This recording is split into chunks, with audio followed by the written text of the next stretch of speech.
ॐ गणपतये नमः।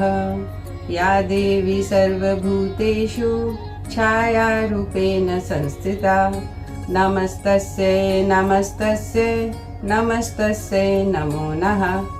जय माता दी दोस्तों, मैं हूँ रेणु भाटिया फ्रॉम रब कथा।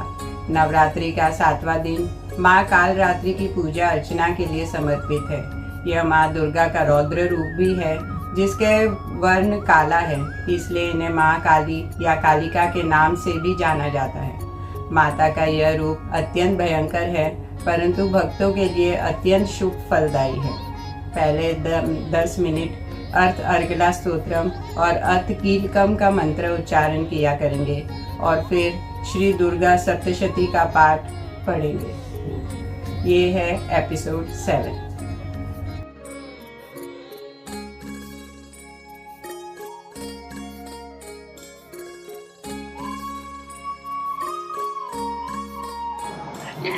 अथ श्री अर्गला स्तोत्रम।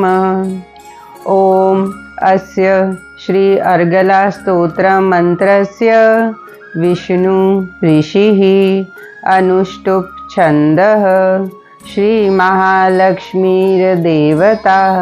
श्री जगदम्ब प्रीतये सप्तशती पाठान् गन्तव्येन पाठे विनियोगः।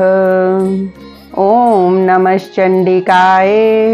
मार्कंडे उवाच। ओम जयंती मंगला काली भद्रकाली कपालिनी दुर्गा क्षमा शिवा धात्री स्वाहा स्वदा नमोस्तुते। जय त्वं देवी चामुंडे जय भूतारती हारिणी जय सर्वगते देवी कालरात्रि नमोस्तुते। मधुकैटविद्रावी विधात्री वरदे नमः। रूपं जय जयं देहि यशो देहि द्विषो जहि महिषासुरनिर्नाशी भक्तां सुखदे नमः। रूपं देहि जयं देहि यशो देहि द्विषो जहि रक्त बीज वदे देवी चंडमुंड विनाशिनी। रूपं देहि जयं देहि यशो देहि द्विषो जहि शुंभ शैव निशुंभस्य दुर्माक्ष च मर्दिनी। रूपं देहि जयं देहि यशो देहि द्विषो जहि वंदिताद्रियुगे देवी सर्वसौभाग्यदायिनी। रूपं देहि जयं देहि यशो देहि द्विषो जहि अचिन्त्य रूप चरिते सर्वशत्रु विनाशिनी। रूपं देहि जयं देहि यशो देहि द्विषो जहि नतेभ्यः सर्वदा भक्त्या चंडिके दुरितापहे। रूपं देहि जयं देहि यशो देहि द्विषो जहि स्तुभद्यो भक्तिपूर्वं त्वां चंडिके व्याधिनाशिनी। रूपं देहि जयं देहि यशो देहि द्विषो जहि चंडिके सततं ये त्वामर्चन्त्ये भक्तितः। रूपं देहि जयं देहि यशो देहि द्विषो जहि देहि सौभाग्यम् आरोग्यं देहि मे परमं सुखम्। रूपं देहि जयं देहि यशो देहि द्विषो जहि विदेहि दृष्टां नाशं विदेहि बलमुच्चैकहि। रूपं देहि जयं देहि यशो देहि द्विषो जहि विदेहि देवी कल्याणं विदेहि परमां श्रियं। रूपं देहि जयं देहि यशो देहि द्विषो जहि सुरासुरशिरो रत्न निर्घिष्ट चरणे अंबिके। रूपं देहि जयं देहि यशो देहि द्विषो जहि विद्यावन्तं यशस्वन्तं लक्ष्मीवन्तं जनं कुरु। रूपं देहि जयं देहि यशो देहि द्विषो जहि प्रचंड दैत्य दर्पग्ने चंडिके प्रणताय मे।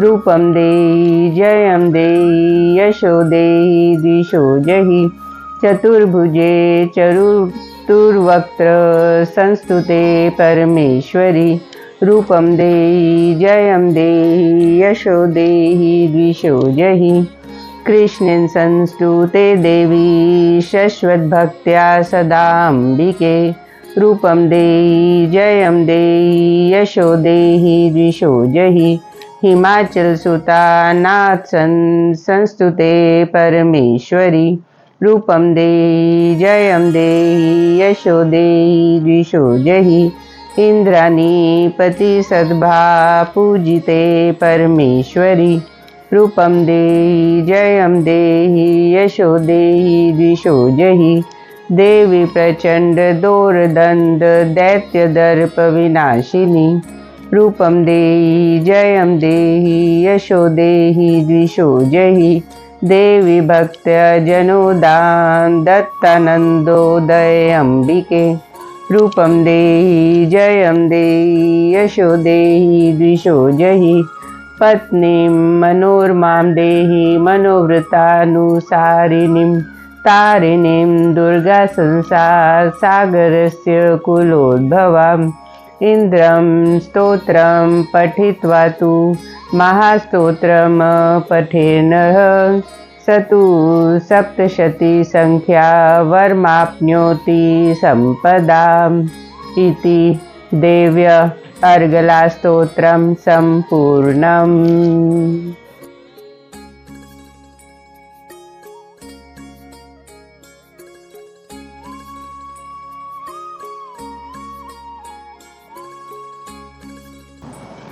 अथ कीलकम् ॐ अस्य श्रीकीलकं मन्त्रस्य शिव ऋषिः अनुष्टुप् छन्दः महासरस्वती देवता श्रीजगदम्बा प्रीत्यर्थं सप्तशती पाठान् गतवेन पाठे विनियोगः। ॐ नमश्चण्डिकाय मार्कण्डे उवाच ॐ विशुद्धज्ञानदेहाय त्रिवेदी दिव्यचक्षुषे श्रेयःप्राप्तिनिमित्ताय नमः सोमार्धधारिणे सर्वमेतद्विजानीयान् मन्त्रणाभिकीलकं सोऽपि क्षेमवाप्नोति सततं जाप्य तत्पर सिद्धयन्त्युच्चाटनादीनि वस्तूनि सकल्यानपि एतेन स्तुत्वा तां देवी स्तोत्रमात्रेण सिद्ध्यति न मन्त्रो नौषाधं तत्र न कच्चिदपि विघते विना जाप्यन् सिद्ध्येत सर्वमुच्चाटनाधिकम् सम्राग्रण्यपि सिद्ध्यन्ति लोकशङ्कामिमां हर कृत्वा निमन्त्रयामास सर्वमेवमिदं शुभं स्तोत्र वै चण्डिकास्तु तच्च गुप्तं चकासः समाप्तिं च पुण्यास्तां यथावन्नियन्त्रणां सोऽपि क्षेमवाप्नोति सर्वमेवं न संशयः कृष्णयां वा चतुर्दश्यामष्टयां समाहित ददाति प्रतिगृह्णाति नान्यथैषा प्रसीदति इत्थन्नरूपेण कीलेन महादेवेन कीलितं यो निष्कालं विद्यायेनं नित्यं जपति संस्फुटं ससिद्धः स गणः सोऽपि गन्धर्वो जायते नरः न चैवाप्यतत्सस्य भयं कवाप्य जायते नाम मृत्यु वंशं याति मित्रो मोक्षमवाप्नुयात् ज्ञातव्य प्रारभ्य कुर्वीत न कुर्वनो विनिश्यति ततो ज्ञातव्येव सम्पन्नमिदं प्रारभ्यते बुद्धिः सौभाग्यादि च यत्किञ्चित् दृश्यते ललनाजने तत्सर्वं तत्प्रसादेन तेन जाप्यमिदं शुभं सनैस्तु जप्यमानेऽस्मिन् स्तोत्रे सम्पत्तिरुचिकै भव्यते समग्रापि ततः प्रारभ्यमेव ततः ऐश्वर्यं यत्य प्रसादेन सौभाग्यरोग्यसम्पद शत्रुहानिः परो मोक्ष स्तूयते सा न किञ्जनैः इति दिव्य किल स्तोत्रं सम्पूर्णम्।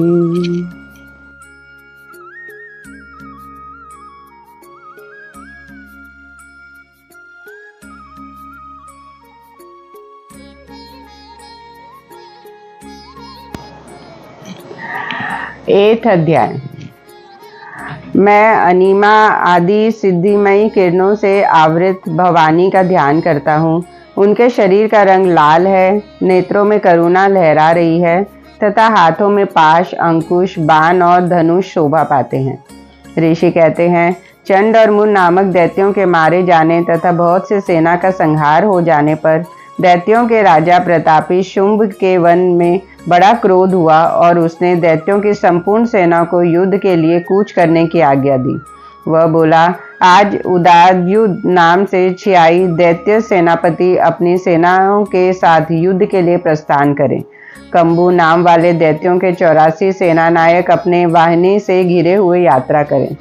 50 कौटिवीर्य कुल के और 100 धौम्र कुल के असुर सेनापति मेरी आज्ञा से सेना सहित कूच करें।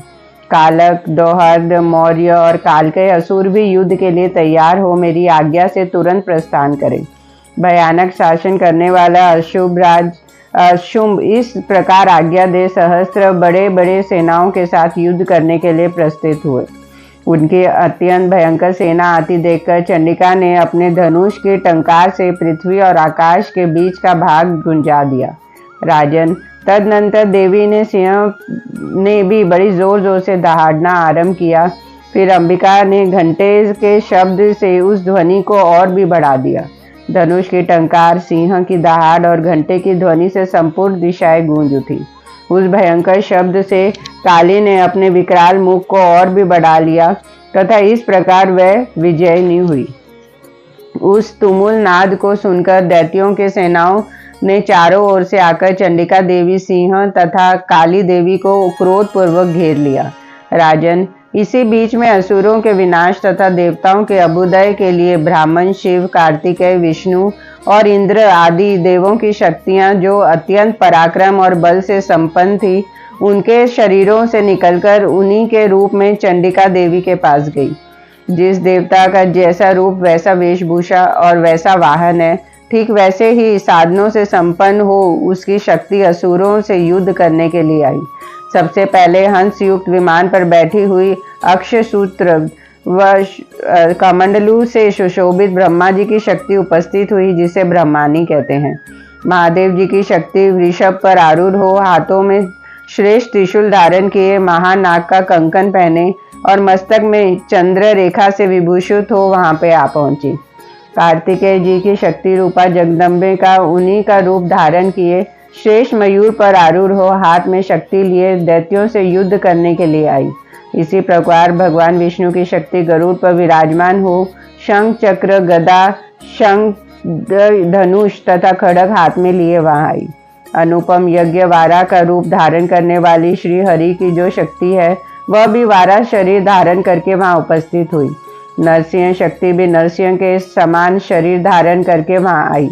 उसकी गर्दन के बालों के झटके से आकाश के तारे बिखर पड़ते थे।